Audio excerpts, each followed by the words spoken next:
മുർഷിദ കലാപത്തിന് പിന്നിൽ SDP ആണെന്ന് ബംഗാൾ പോലീസ് കണ്ടെത്തിയിരിക്കുകയാണ്. അതുകൂടാതെ കൊല്ലപ്പെട്ടവരിൽ CPI പ്രവർത്തകരാണെന്നാണ് ഇപ്പോൾ CPM സംസ്ഥാന സെക്രട്ടറി വ്യക്തമാക്കുന്നത്. എന്താണ് സാർ ഇതിന് പിന്നിലെ രാഷ്ട്രീയം? പശ്ചിമബംഗാൾ പോലീസ് ഈ കഴിഞ്ഞ ദിവസം ഒരു ഞെട്ടിപ്പിക്കുന്ന സത്യം വെളിയിൽ വിട്ടു. എന്തായാലും അത് മമതയുടെ പോലീസ് ആയതുകൊണ്ട് അതിനെ മതേതരവാദികൾ ആരും ചോദ്യം ചെയ്യുമെന്ന് തോന്നുന്നില്ല.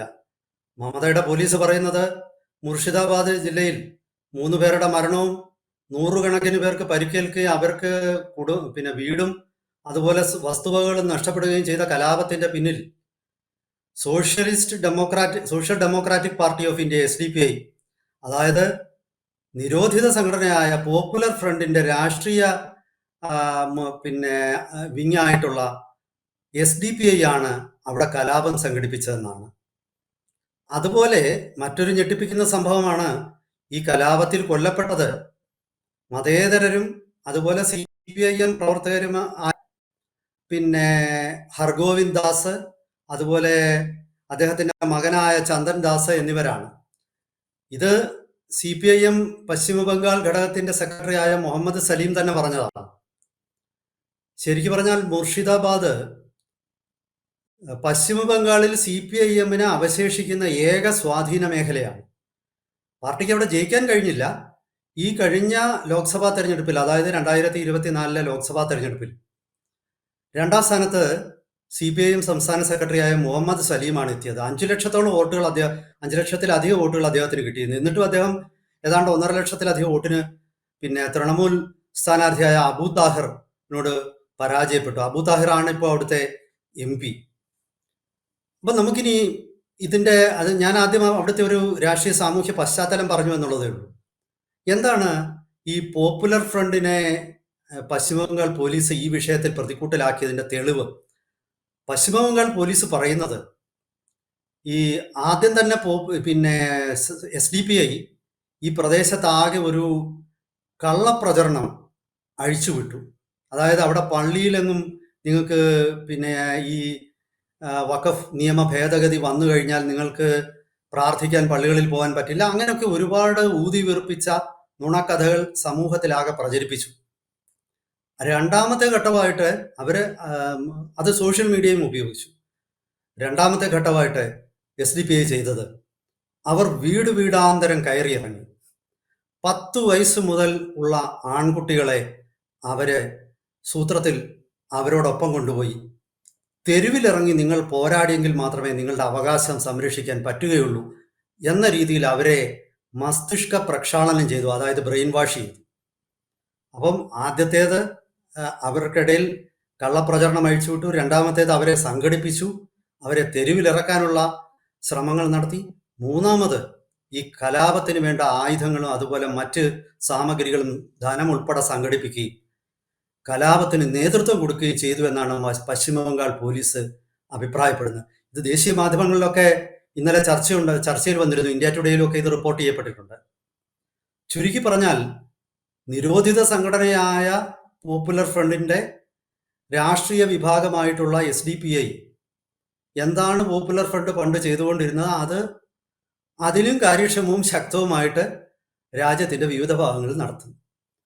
അതിന് ഇരകളാകുന്നതാകട്ടെ ഈ പോപ്പുലർ ഫ്രണ്ടിനെയും SDPIയെയും അതുപോലുള്ള തീവ്ര വിഭാഗങ്ങളെയും സദാ പിന്തുണയ്ക്കുന്ന CPIMന്റെ അനുയായികളാണ്. നമ്മൾ അതിലൊരു വൈരുദ്ധ്യം നോക്കുക. അതായത് ഈ പറയുന്ന തീവ്രവാദികളുടെയും ഭീകരരുടെയും ഒക്കെ അവകാശങ്ങൾക്ക് വേണ്ടി ഘോരഘോരം പ്രസംഗിക്കുന്ന CPIMന്റെ അണികൾ അറിയുന്നില്ല, തങ്ങളുടെ കാലന്മാർക്ക് വേണ്ടിയാണ് തങ്ങൾ ഈ പറയുന്ന വിടുപണി ചെയ്യുന്നതെന്ന്.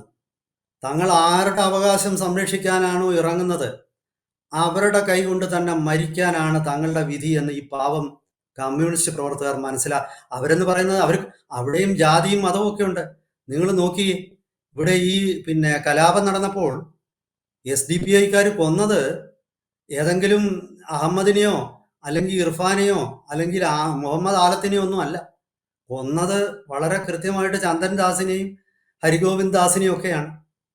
അപ്പോ ഈ പറയുന്ന മതേതരത്വം ചിലർക്ക് മാത്രമുള്ള ആനുകൂല്യമാണെന്നും കലാപമുണ്ടായാൽ സ്വാഭാവികമായിട്ടും ഈ ആനുകൂല്യങ്ങളൊന്നും തങ്ങൾക്ക് കിട്ടില്ല എന്നും സഖാക്കൾ കമ്മ്യൂണിസ്റ്റ് പാർട്ടിയിലെ ഹിന്ദു സഖാക്കൾ ഓർത്തിരിക്കുന്നത് നല്ലതാണ്.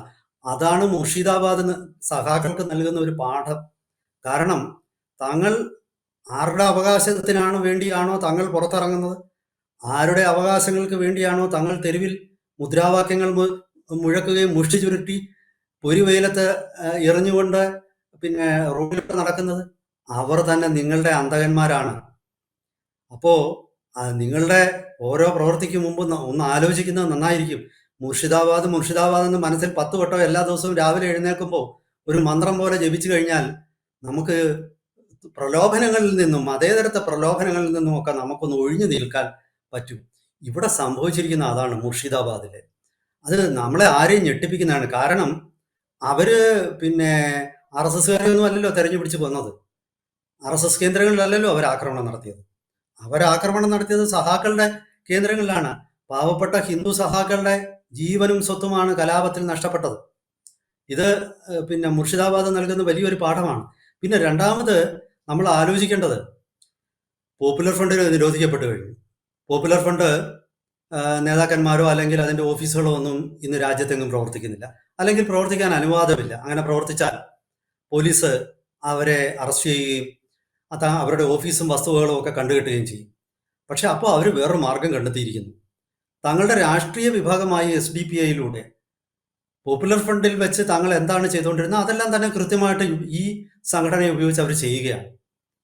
ശരിക്കും പറഞ്ഞാൽ കേന്ദ്ര സർക്കാർ ആലോചിക്കേണ്ട ഒരു വിഷയം, ഒരു രാഷ്ട്രീയ പ്രസ്ഥാനം തീവ്രവാദ ആശയങ്ങൾ നടപ്പാക്കുകയും ഭീകര പ്രവൃത്തികൾ ചെയ്യുകയും ചെയ്താൽ ആ രാഷ്ട്രീയ പ്രസ്ഥാനത്തെ നിരോധിക്കാനും നിയന്ത്രിക്കാനും നമ്മുടെ നാട്ടിൽ നിലവിലുള്ള നിയമങ്ങൾ പര്യാപ്തമാണോ? അങ്ങനെ പര്യാപ്തമല്ലെങ്കിൽ കേന്ദ്ര സർക്കാരിന് ഈ വിഷയത്തിൽ എന്ത് നടപടികളാണ് എടുക്കാൻ പറ്റുന്നത്? കേന്ദ്ര സർക്കാരിന് പുതിയ നിയമനിർമ്മാണം നടത്തേണ്ട ആവശ്യമുണ്ടോ? അതല്ലെങ്കിൽ നിലവിലുള്ള ഏതെങ്കിലും നിയമം ഭേദഗതികളിലൂടെ ശക്തിപ്പെടുത്തേണ്ടതുണ്ടോ? ഇങ്ങനെയുള്ള ഒരുപാട് ഗൗരവമേറിയ ചോദ്യങ്ങൾ ഇപ്പോഴത്തെ ഈ മുർഷിദാബാദ് കലാപം ഉയർത്തിവിടുന്നുണ്ട്. പിന്നെ ഇത് മുർഷിദാബാദ് എന്ന് പറയുന്ന ജില്ലയുടെ കാര്യം നമ്മൾ പരിശോധിക്കുമ്പോൾ ഇത് ബംഗ്ലാദേശിനോട് ചേർന്ന് കിടക്കുന്ന ഒരു ജില്ലയാണ്. ഈ മുർഷിദാബാദിന് ഒരു വലിയ ചരിത്രമുണ്ട്. മുർഷിദാബാദ് ശരിക്കും ഒരു കാലഘട്ടത്തിൽ അവിഭക്ത ബംഗാളിൻ്റെ തലസ്ഥാനമായിരുന്നു. അന്ന് ബംഗ്ലാദേശും ബംഗാളും ഒരുമിച്ച് ഉണ്ടായിരുന്ന അവിഭക്ത ബംഗാളിൽ നമ്മൾ പലരും ചരിത്രം പഠിക്കുമ്പോൾ നമ്മൾ വായിച്ചിട്ടുണ്ടാകും, സിറാജുദ്ദൗള, ബാറ്റിൽ ഓഫ് പ്ലാസി എന്ന് പറഞ്ഞൊരു യുദ്ധം ഉണ്ടായിട്ടുണ്ട്. ബ്രിട്ടീഷുകാരും ഈസ്റ്റ് ഇന്ത്യ കമ്പനിയും സിറാജുദ്ദൗളയും. ആ സിറാജുദ്ദൗള എന്ന സുൽത്താന്റെ തലസ്ഥാനമായിരുന്നു ഒരു കാലഘട്ടത്തിൽ ഈ മുർഷിദാബാദ്. ഈ മുർഷിദാബാദിലെ ഒരു കാലഘട്ടത്തിൽ സിൽക്ക് വ്യവസായം അല്ലെങ്കിൽ ചണ വ്യവസായം ഇതൊക്കെ വലിയ പുരോഗതി ഉണ്ടായിരുന്ന ഒരു സ്ഥലമാണ്. പക്ഷേ 39 വർഷത്തെ ബംഗാളിലെ 35 വർഷത്തോളം നീണ്ടുനിന്ന ബംഗാളിലെ കമ്മ്യൂണിസ്റ്റ് ഭരണം മൊത്തം ബംഗാളിനെ അധപതനത്തിലേക്ക് തള്ളി. അതുകൂടാതെ മുർഷിദാബാദിനെ വളരെ ലജ്ജാകരമായ ഒരു സമ്പദ് ഘടനയിലേക്ക് കൊണ്ട് തള്ളിയിട്ടു. ഒരുപക്ഷെ ഈ മുർഷിദാബാദ് ജില്ലയിലെ ജനങ്ങളെ സംബന്ധിച്ചിടത്തോളം അവർക്ക് CPIMനോട് തോന്നുന്ന ഒരു വിരോധത്തിന് ഒരു കാരണമായിരിക്കാം.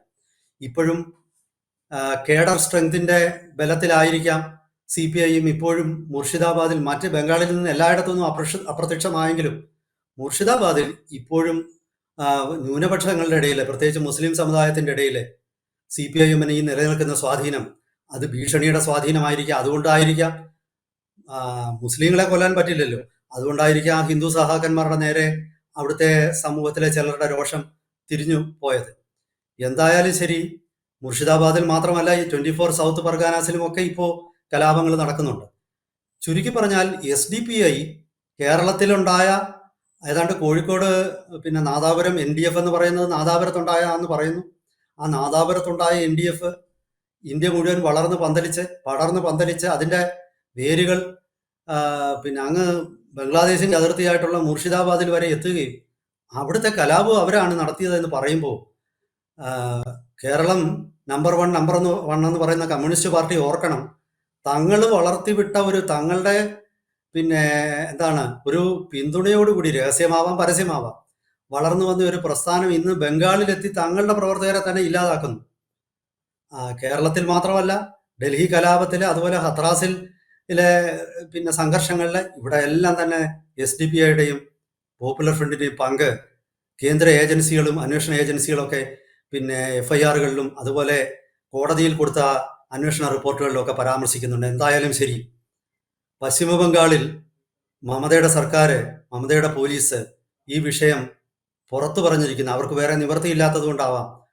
വരും ദിവസങ്ങളിൽ ഈ SDPIക്കെതിരെ മമതാ സർക്കാർ എന്ത് നടപടിയെടുക്കും എന്നതാണ് പ്രധാനം. എന്തായാലും നമുക്ക് കാത്തിരിക്കാം. Thank you sir.